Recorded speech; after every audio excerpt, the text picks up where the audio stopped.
Hey, geeks and geekettes, and all of you out in comic book land.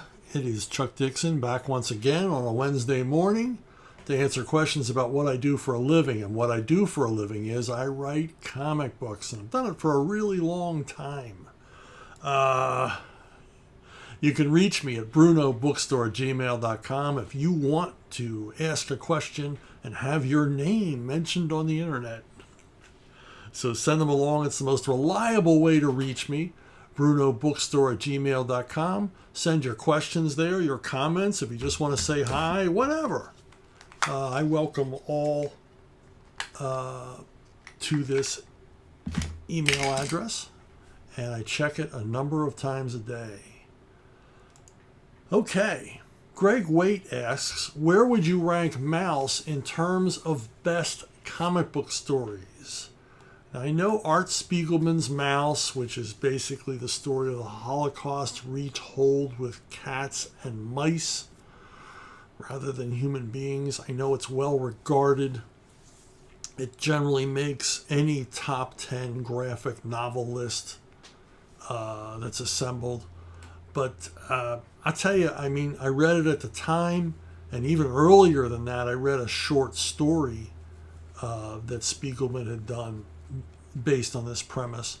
And in both instances, I just kind of felt like it trivialized the events of the Holocaust. I think I understand what he was trying to do here. Kind of making a not so funny animal allegory out of the events of the Third Reich and the concentration camps. But I think it's too serious a subject to play with like this. And if I understand different interviews I've read with Mr. Spiegelman, he's kind of has a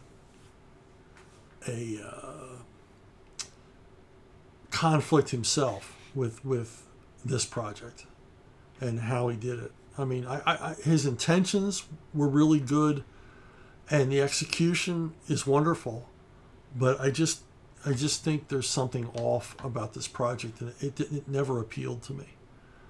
So there you have it. But, I'm not saying it's not a worthy work. I'm not saying it's not worth reading. It just, for me, it just didn't feel right. Jacob Posh, I'm imagining, or Posh, as the most prominent Nightwing writer and the Tom Clancy of comics, I always wanted to hear your take on something DC did a few years back. Nightwing had to fake his death with only Batman and Lex Luthor knowing that he was still alive, and then undercover joined a spy organization that wanted to figure out all the superheroes' secret identities.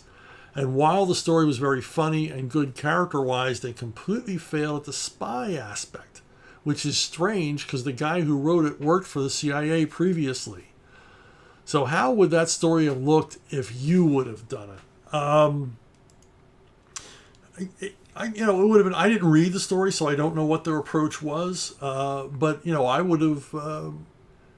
It would have been a James Bond story. I would have come up with some kind of MacGuffin for a major villain, something clever that Dick Grayson would have to devise, because Dick Grayson is perhaps Batman's equal as a detective, and of course, his natural athletic abilities and all the rest of it would have made for a hell of an action story. And I see in the artwork I've chosen here, he's using a gun. Was he lethal in this series? I don't know. I would never have done that. But it would have been fun. I would have written a James Bond pastiche with Nightwing in the middle of it, and given my own portrayal of Dick Grayson's personality, kind of more freewheeling, kind of a leap before you look kind of character. It might have been fun. It might have been a lot of fun. Dick Grayson has a lot in common with James Bond personality-wise, except for the obvious defect that James Bond is an enormous prick, which is his appeal. Seriously, if you read the Fleming novels, the guy is a complete a-hole. But that's okay, because that's the way he wrote him. And that's one of the things that makes Bond endearing, is that he's not endearing. So as for the writer working for the CIA and not particularly good at writing spycraft.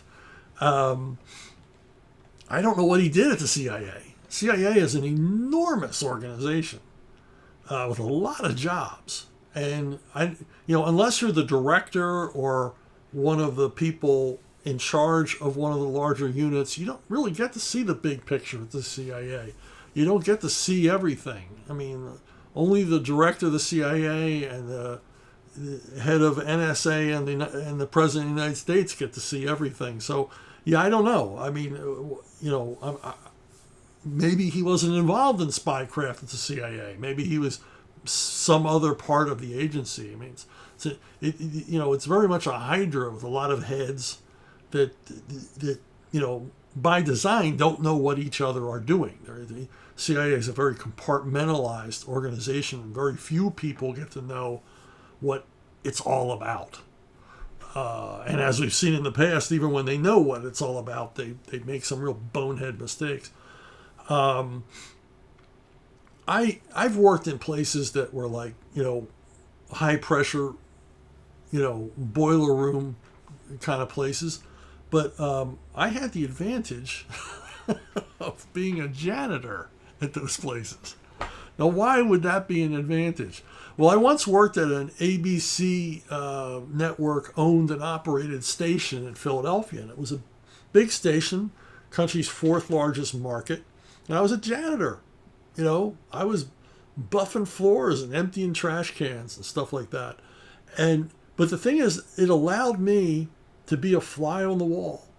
I saw everything at that station, from master control to the newsrooms, to the sets, to the green rooms, to the executive offices and the art department and everything. And I got to know everybody in the building because I'm the janitor, right? And so I got to hear and see things that you would have to be an insider to see. But I was inside, but I wasn't part of the action.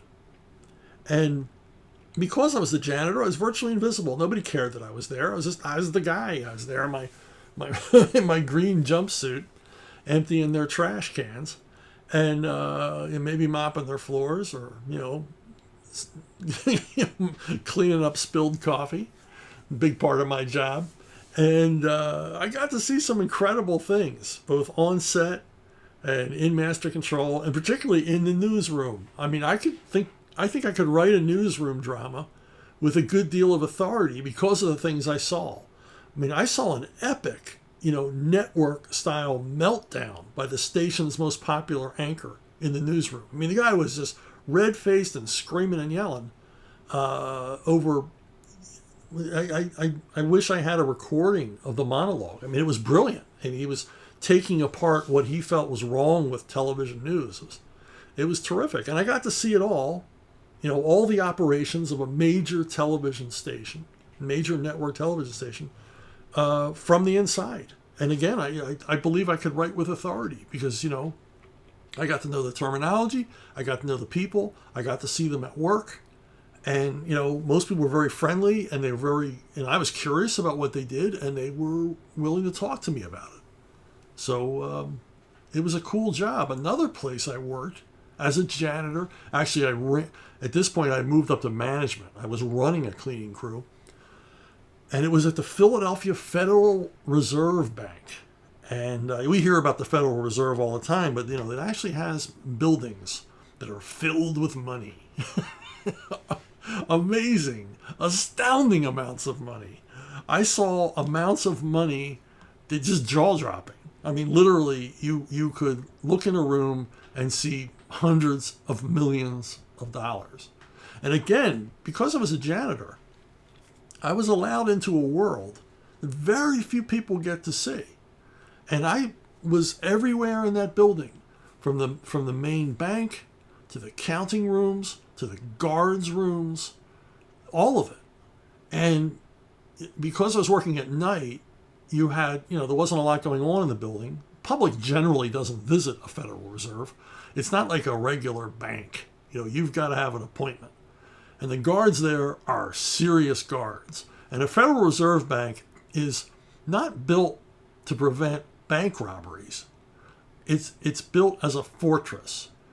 anybody stupid enough to try to rob a Federal Reserve Bank, you've got to be a complete moron, because you are not going to make it 10 feet off the ramp that runs into the building before you're going to get full of lead. If you had a gun on you, sayonara. But it's built like a fortress. I mean, the walls are 4 feet thick, stone. I got a glimpse once. A guard gave me a brief glimpse of the arsenal they had, and it was an arsenal. They could have reenacted the Vietnam War with the automatic weapons, and even heavy automatic weapons they had stored in that building, and crates of ammo. And because I'm a janitor, I got to see this. I mean, I got to know everybody, was friendly with everybody, and I found out all about the only time the Philadelphia Federal Reserve Bank had been robbed, and it was an inside job, and the story is absolutely fascinating, and maybe I'll write about it someday. But again, if I just worked in the counting room at the Federal Reserve, I wouldn't have seen all the things that I saw. I saw all the things I saw and got the big picture of what the Federal Reserve does on a day-to-day basis, because I was allowed in every section of the building. To where the money was counted, where old money was destroyed, and how it was stored. The sub-basement of the Federal Reserve, it's astounding. It's filled with enormous plastic bags, like bigger than body bags, clear plastic bags, filled with money that's been destroyed. And it's just row after row after row. It's like the last scene in Raiders of the Lost Ark, of these enormous plastic bags, taller than me, filled with this green, not even confetti, it's like a green paper mache. Because the money is soaked first to take the dye out of it, and then shredded once it's dry. I mean, really, there's no way you're putting this money back together again. That was the most amazing thing. I would go into the rooms where the money was destroyed. We had, the people that were working under me had to vacuum these rooms, and they were vacuuming up little tiny bits of cash. I mean, you can see a corner of a 20 here, a little piece of 100 here. These little flakes on the floor that they would have to vacuum up. Probably vacuumed up, $100,000 in a night in destroyed money, and bits and pieces of destroyed money. But if you understand what I'm saying, that because I was a janitor, because I was the guy who was allowed everywhere, I got to see everything. I got to talk to everybody. And if I were ever to write a book about the Federal Reserve, I think I could do it with a great deal of authority, because I've got an experience that very few people are allowed to have. Same thing for, being a janitor in hospitals and things like that. I got to see some absolutely incredible things as a witness. And really, that's what a writer is. A writer is a witness. You're an observer rather than a participant. And the job that I had, basically cleaning up after everybody else, allowed me to do an awful lot of observing. So I know I went off on a tangent on this question, but don't get down on the writer of something. He says, "Oh, I worked at the CIA," because we don't know what his job was, and he's probably not allowed to tell us. R.B. Probst, do you think the physical packaging of CrossGen's Forge and Edge compendiums hurt their reception? Every time I saw them in bookstores, they were racked in the graphic novel section rather than the magazine rack like the manga compendiums. Yes, you are correct, sir. At CrossGen, it was Mark Alessi came up with the idea of collecting back issue material and putting them into these 3 different compendiums, what he called compendiums, which was probably too big a word for the people at Barnes & Noble to understand what we were talking about. And what they were was, a number of issues collected in basically a trade paperback format. And they're on the identical paper the comics were printed on. And it was an inexpensive way to buy CrossGen Comics and read them. And we thought, if we could get these on the magazine racks at Books A Million and Borders and Barnes & Noble, that we would reach new readers who would never look in the graphic novel section or never look at the spin rack. The trouble is, they didn't look like magazines. You're right. They were essentially trade paperbacks, even though they weren't complete stories or complete arcs. They were meant to be read continuously. There was, these were serialized stories, but in a trade paperback format. And I think what hurt us was the format and the cover trade dress. I mean, they looked like graphic novels. So when the folks at the bookstores opened the cases, they just assumed they went in the graphic novel section. And they did. They went there and they just sat there. And mostly they competed with our actual trade paperbacks and graphic novels that CrossGen was publishing. So we were basically flooding the zone on the graphic novel section. Mark, of all the things we did wrong at CrossGen, this is the one that Mark really beat himself up over, because we spent a lot of money and a lot of time on this program and it failed. And I always told him, I said, yeah, you've made some bonehead mistakes, but this was a worthy effort. Don't beat yourself up over this one, because if it had worked, it would have been terrific. It would have changed the comic book industry forever. But it didn't work because of presentation.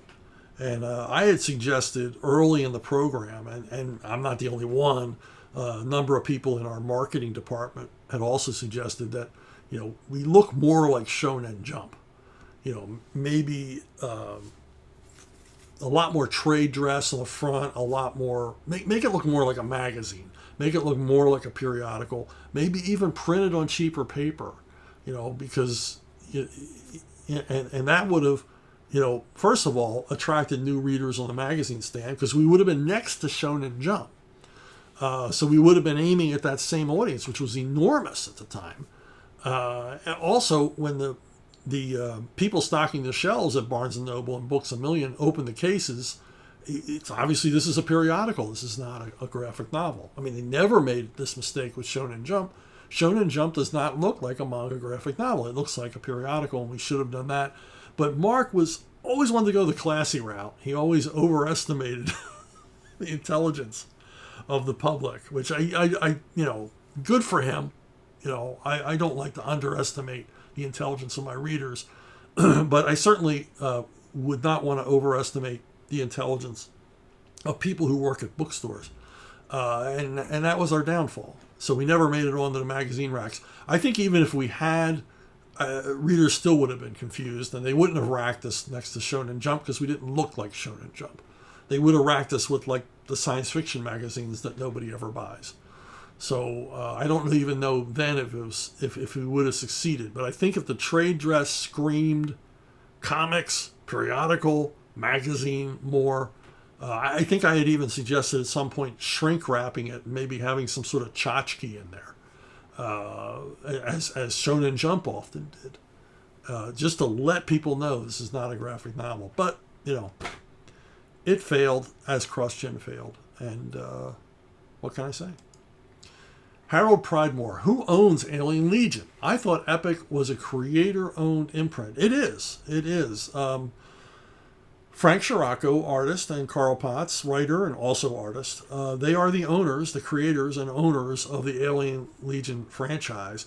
And they do own it, and they, Epic doesn't publish it anymore. The most recent iteration of Alien Legion was at Titan. There's also been... we also did something for Dark Horse with Alien Legion, so Carl's always shopping it around, and it's always being considered, for as long as I can remember, it's always been considered for production for a movie or a television series, but it just never seems to happen. And I don't know why, because it's such a terrific concept.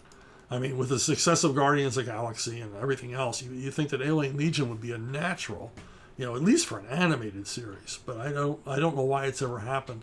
But I can't tell you how many screenplays I've read, often by top screenwriters who've taken a whack at adapting Alien Legion to the big screen and the little screen, but it's just never happened. But rest assured, it is a creator-owned project, property, and it is still owned by the creators. Brian Berriman, another CrossGen question. What was your first feeling that CrossGen was starting to fail? I always joked that when we ran out of coffee, that would be the end of it. But it was starting to fail even before we ran out of coffee in the break room. Yeah, first indications was when, we couldn't make payroll. And Mark Alessi did everything he could to try to make payroll, even to the point of not paying our income tax to the IRS, which got him in a lot of trouble when CrossGen folded. So basically, Mark was on the hook for all of our income tax payments, and which quite frankly bankrupted him. A lot of people say that, well, Mark Alessi came out of CrossGen okay. He was still a wealthy man. No, he was not. He went all in on CrossGen, and it ruined him financially. He kept working on stuff and kept going with things and trying to put stuff together. I worked with him quite a bit in the months, prior to his passing, on a brand new project that involved comic book creators, but was not going to be comics. It was an interesting effort, but it died with him, sadly, because he was the main motivator. The guy was a workaholic. He pushed himself as hard as he pushed everybody else. But when we stopped making payroll, that was a problem. When Mark came around, had a meeting, brought everybody together, and said, "Look, I can't meet payroll 100%. Is there anybody here that could take less?" And on those payment schedules, I didn't take anything because I knew other guys really needed the money, and I was doing okay with royalties and stuff from stuff I'd worked on prior, so I just didn't take a paycheck. But we all knew at that point that it was over, and that's when the talent began to leave. There was this diaspora, and I think it was. I remember days when it was me, Sergio Cariello, and Mike Perkins. We were the only ones in the building, and we weren't even working on CrossGen stuff anymore, because once Mark released us from our exclusives and said you can work on anything, that's really when it was over. We knew he knew that we were not going to rescue ourselves, and we weren't going to get that movie deal we were looking for or anything else. So. It ended, and it ended sadly, and it just sort of ended slowly. It wasn't like all over in a day. Bit by bit, people went off to other jobs or left, or literally left Florida, moved back home to where they lived prior, and the place was a ghost town. And but I still miss it. I loved working there. I would do it. I would do it again in a heartbeat. I really did enjoy working there. I still miss my office, my wonderful office. Cody Gatlin. I recently read that Alan Moore regrets making The Killing Joke so dark and gruesome. Well, that's kind of the story, isn't it? And he wishes mainstream comics would go back to the lighthearted and whimsical days of Adam West Batman. Okay. Have you heard this, and what is your opinion? Yeah, I think he has some regrets over what he did with The Killing Joke. That he turned comics around a corner that there was no coming back from. That The Killing Joke was far more influential in comics than he anticipated it would be. I think that he and Brian Bolland and the editors at the time thought that this would be like a one-off tangent from the DC universe. But it was taken as canon. It was taken as part of the continuity. And, the rest is sad. Because other writers thought, well, the floodgates for dark are open, so we're going to keep on going. We're going to keep pushing the envelope on dark. And when you do that, I mean, what's the end? What's the end result of that? Unpleasant, misery porn, which is what Killing Joke is. I know Alan Grant loves comics, but he did them a disservice here, and I wouldn't be surprised that he realizes that. I mean, I wouldn't want Batman to return to the campy Adam West days. I wouldn't mind if it, stayed the way we were writing it in the 90s. Because when I was on Batman in the 90s, Denny was not a fan of Killing Joke at all, and so we just sort of did classic Denny O'Neil style Batman, which, I'd be happy if it all returned back to that. But, they have to keep going dark. They have to keep going perverse. And the thing about it is, Alan Moore thought of it as a story, and he probably got it in his head and couldn't get it out. This story of the Joker taking to the logical conclusion of a dangerous homicidal maniac. Not the clown prince of crime, but somebody that was really, really dangerous, or a dangerous psychotic. and what would that mean for the Batman universe? So the humiliation of Commissioner Gordon, the humiliation of Batgirl, and the crippling of Batgirl, and all of this stuff. This level of cruelty brought to the characters that had never been visited upon them before.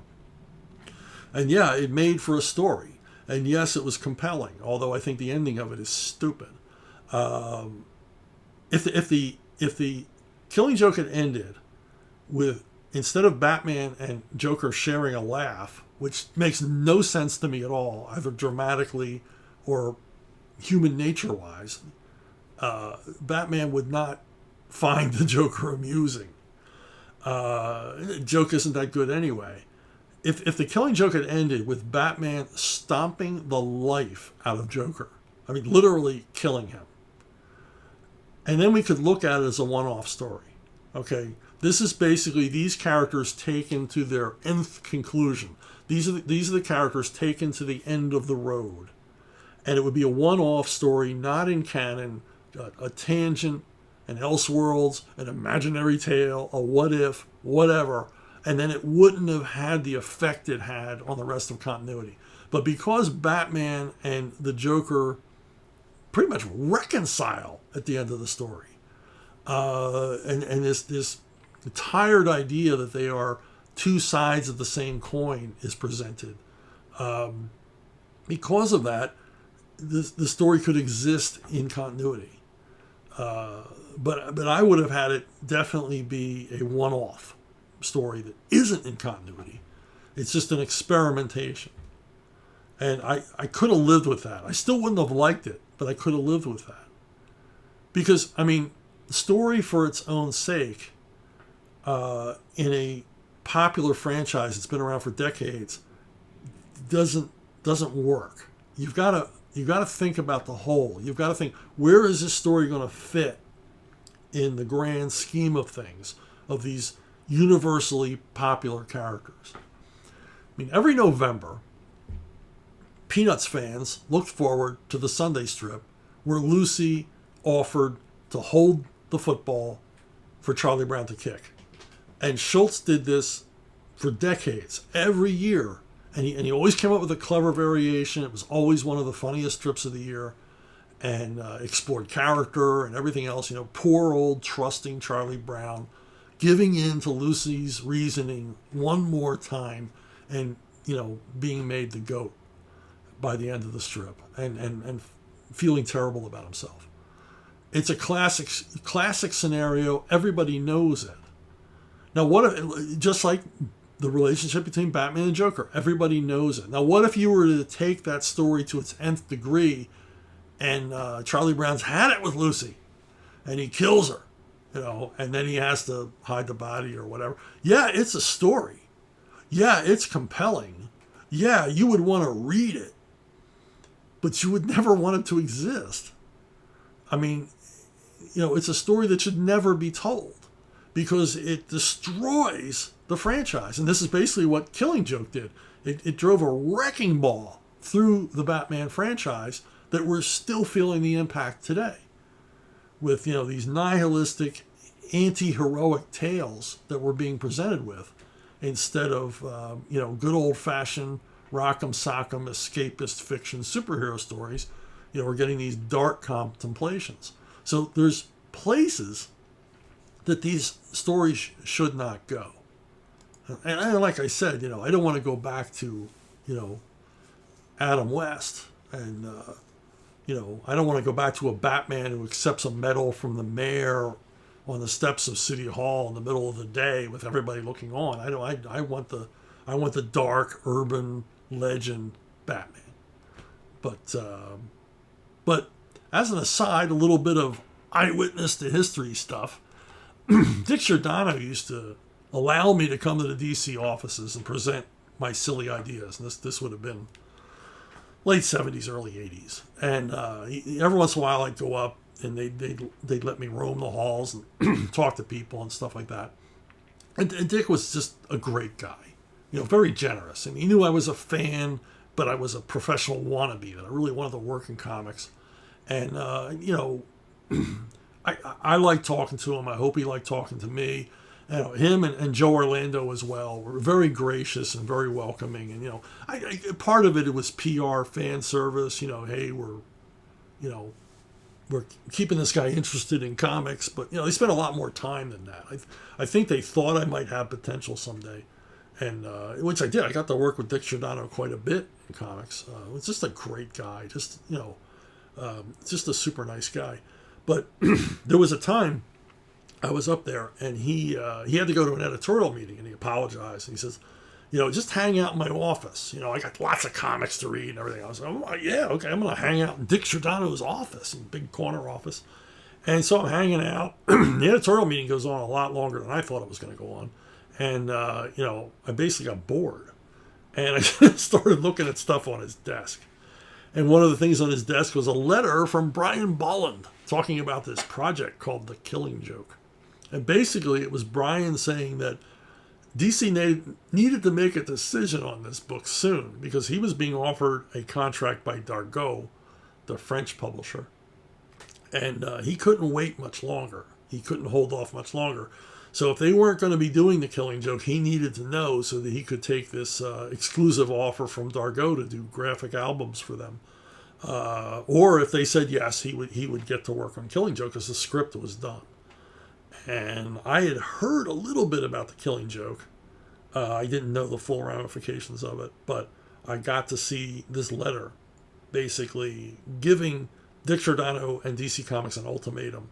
Either crap or get off the pot. Green light, Killing Joke, or I got to move on. And Alan would never have done the book with anybody else. So there was a chance there in history that Killing Joke might never have happened. But unfortunately, for Batman and comics in general, it did. Christian Henriksen. Do you think it is wise for DC and Marvel and other comics changing the ideas of the heroes we are used to? It bugs me. What do you think? Well, it bugs me too, mostly because they're diluting the characters. They're doing all these different versions, permutations, different people occupying the costumes of characters that we've known and loved. They get further and further away from the classic interpretations of these characters. And I think it's unfortunate, and I think in the end it does a disservice to these iconic characters by constantly changing their appearance, changing their identity. And unfortunately, this bleeds over into the TV and movie stuff. And I think the television series and the movies suffer the further they get from the source material, the original source material of these characters. So I wish they'd cut it out. Seriously. Just Clark Kent is Superman, Bruce Wayne is Batman, Peter Parker is Spider-Man. If you want to do new characters, create new characters, stop going back to the well and altering characters. Have a little faith in your own creative abilities and come up with new stuff. Try to figure out what your readers might want to see next and do that instead of constantly retreading older material, hoping to make it fresh. When there's nothing wrong with the original material to begin with, as long as it's earnestly presented. You're giving me a handful with this name. I don't know what country you're from, so I don't know how to approach. I'm not even going to try. Sir, I thank you for your question. It's a good one. Will you ever write a Lawrence Tierney type character? For those of you who aren't old movie fans, Lawrence Tierney was an actor who appeared in a lot of gangster and noir films in the 40s and 50s. He acted sporadically because he was a very difficult man to deal with over time. Apparently, Lawrence Tierney was very close in reality to the kinds of characters he portrayed. borderline psychopaths, people prone to angry outbursts, temper tantrums leading to violence. You may know him as an older actor.